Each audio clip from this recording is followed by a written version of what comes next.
Okie dokie.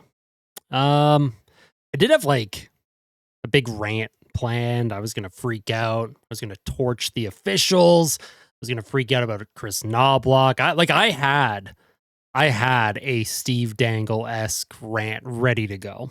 I prepared my voice. I was ready to do it, but I can't because I have Kitty Kitty on my desk with me, and he would be very scared if I suddenly start doing Joker freakouts. So, because Kitty Kitty is on my desk and we all love Kitty Kitty, I'm going to respect his space and try and take a deep breath. Not to overanalyze a game like this, where the Oilers had 49 shots. They hit, I think, 4 posts. They had 6 power plays, and they lose 3-2 to the Anaheim Ducks. And listen, credit to Lucas Dostal in net for Anaheim.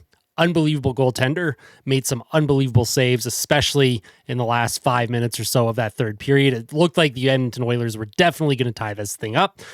They were unable to get the job done, and it's frustrating on a couple levels. One, because Anaheim has beaten us 3 times now this season, so Anaheim has found a way to turn the narrative against Edmonton. The Oilers historically have dominated the Ducks over the last several years. This year is a different story, and Anaheim, they're trending in this direction with their young core, fully immersed in their retool, rebuild, whatever you want to call it. They'll get another good draft pick this season. And the Edmonton Oilers, they're supposed to be a team with cup aspirations. And yes, they don't have Draisaitl. They don't have McDavid. They don't have Ekholm. They don't have their starting goaltender. Olivier Rodrigue made his first NHL start tonight, and he got to witness the Oilers' defense special in front of him.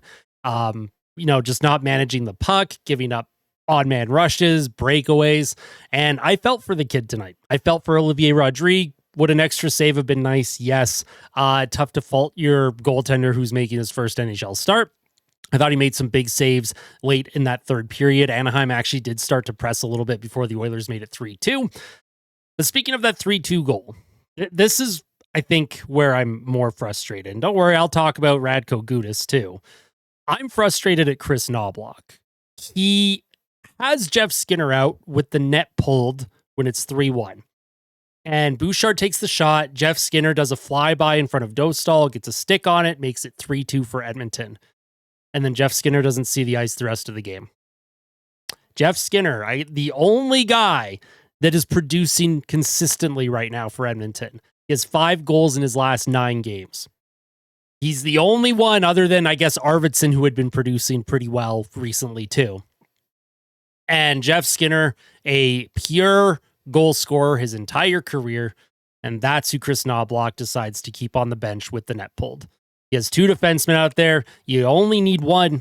If you want Bouchard to be your point man to, take those shots, look for tips, fine. Or if you want Wallman, sure. But Jeff Skinner's got to be out there. I know Adam Henrique's out there for the face-off. I get it. I understand. But if we can't trust Nugent Hopkins in that position, what are we doing? Because Adam Henrique does not have the offensive scoring touch that Jeff Skinner has. And it's annoying. It's frustrating.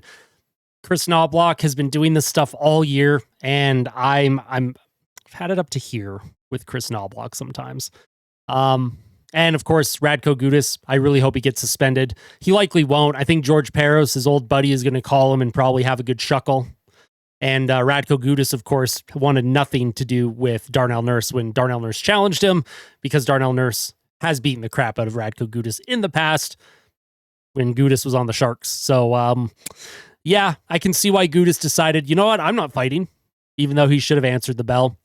And the officials tonight, probably the worst officiating crew I've seen in a long time. I know I've given my crap towards Wes McCauley and Chris Rooney this season, but tonight's crew, man, oh my Lord. This game could have gotten out of hand if Edmonton wasn't pressing so hard to try and tie this thing up. It just a joke. Just terrible, terrible officiating. It's terrible everywhere, obviously. This is not an Oilers problem. But when it comes to player safety, listen, if if you want to call every hook and slash, or if you don't want to call the hooks and slashes, okay, like it's whatever, right? That's usually a ref's discretion, judgment call, whatever you want to call it. But when you're making the weak, little stick in the leg hooking calls, but blatantly miss a elbow, chicken wing, shoulder to the head of Corey Perry, headshot by Gudis, that's when I get frustrated at the officials. Player safety should be number one for NHL refs, but game management, you can't call a 5-minute major in a game anymore. Can't do that. Now, the ref that was behind the net, he was trying to get untangled. There was a couple Ducks and Oilers. There was kind of like a mishmash going on behind the net. So I would give that ref the benefit of the doubt that he didn't see the chicken wing. But the far ref, straight, he's looking right at it. And no call. Corey Perry's glove goes flying. I don't know, man. I'm not going to waste too much time on it. We are going to get into the fan questions and comments here, and then we are just going to have a wonderful night and get ready for the St. Louis Blues on Wednesday. And hope that the team can find a way to win. I don't know. I'm glad in positivity, right? In positive news, Vasily Podkolzin, I thought his season was done the way he went down and his knee buckled underneath him, but he came back in that third period. So happy for Pods, obviously, but let's get into the fan discussion. All right. So, the questions and comments. We have Erica. I just laughed at the last 5 minutes of the game. The expected goals chart from Money Puck also made me laugh. Poor Rodrigue, man. Team fell apart in front of him. Reffing was absolute cinema in a sarcastic way. And rip my cutie patootie Podkolzin's right knee. Yeah, Erica. If any of you who are watching, if you're in the Discord, she's big into Podkolzin. Yes, I agree with that. And sometimes all you can do is laugh, right? Sometimes all you can do is laugh. So, you know what? I feel that. Tyler says, I don't care that half the team is dead. You cannot excuse pathetic turnovers, Bouch all night getting walked as well, and piss poor defense. I completely agree. Evan Bouchard had a very tough night defensively. He got walked so many times.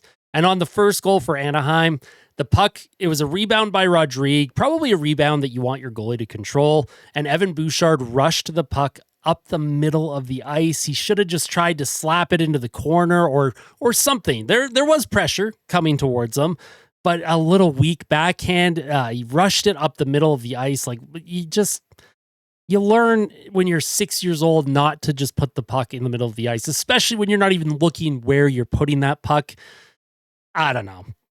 I just think about when I was 6, 7 years old, and if I ever did that, the coaches, when I'm 6 or 7 years old, just would ream me a new one. So I'm at a loss for words sometimes with Evan Bouchard. He does more good than bad, but the frustration level is here because you're missing your best players right now, and Bouchard is supposed to be one of your best players, but he's not stepping up in the absence of McDavid and Draisaitl. He's not stepping up in the absence of Matthias Ekholm, and we need more from him. It's plain and simple. Plain and simple. Tyler also said, WTF was the reffing tonight. This game should be showcased of how to lose control of a game. Pathetic display from NHL officials. You hit the nail on the head. Couldn't agree with you more. Steven says Rodrigue got his first taste of Oilers hockey. Yep, and that was inspiration for my comment earlier in this video. I basically said word for word what you said because I saw that tweet before, obviously, I pulled it up. Of course, we have, why do these types of games only happen to us?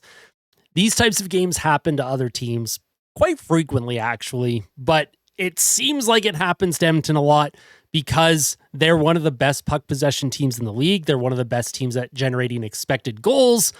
So, the numbers say we get goalied more than other teams, right? Now, Money Puck, I don't know what their algorithm is doing tonight. The Money Puck algorithm says Edmonton had 7.8 expected goals. I haven't taken a look at Natural Stat Trick yet, but if that's true, like whatever algorithm Money Puck is using, I think their computer I think it's kind of broken. But either way, the Oilers did generate a ton of chances tonight. They deserved much, much better. We have JH says, where was this defensive effort the other 50 minutes of the game? Amazing forecheck, rang the post twice in the dying minutes. Jeff Skinner, not out for the empty net. This team is falling apart. Yeah. That's kind of just my reaction in this video. Like, this is a lame fan reaction, right? Like, it's just me putting my hands in the air because we don't have the answers anymore. And unless something changes, and I just can't see it happening, even though I spread positivity as much as I can, this feels like it's not the Oilers' year, right? It just has that feeling to me. They didn't address things enough at the trade deadline. The decisions that they made in the summer, yes, hindsight is 2020, but it has bitten the Oilers in the ass so hard. And I don't know, man. I'm having a tough time getting excited for the playoffs. I'm still excited for the playoffs, right? Like, don't get me wrong. I'm excited for the postseason, but it just doesn't feel, like last year you could feel it. You felt it all season after Chris Knobloch took over as head coach, and the whole team, and being healthy obviously makes a difference, but it just seems like with this team, they don't play certain players the way they should. They don't have young guys from Bakersfield like Matthew Savoy up, possibly injecting some life into the lineup. They don't get saves. They don't get timely saves. Their defensive miscues are consistently awful, and it's frustrating. It's frustrating. And then Oily One says pathetic. Dog says fire him. He's referencing my tweet because you couldn't see it initially, but I said Jeff Skinner makes it a 3-2 game with the net pulled, and Knobloch rewards him by keeping him on the bench for the 6-on-5 to end the game. Incredible coach.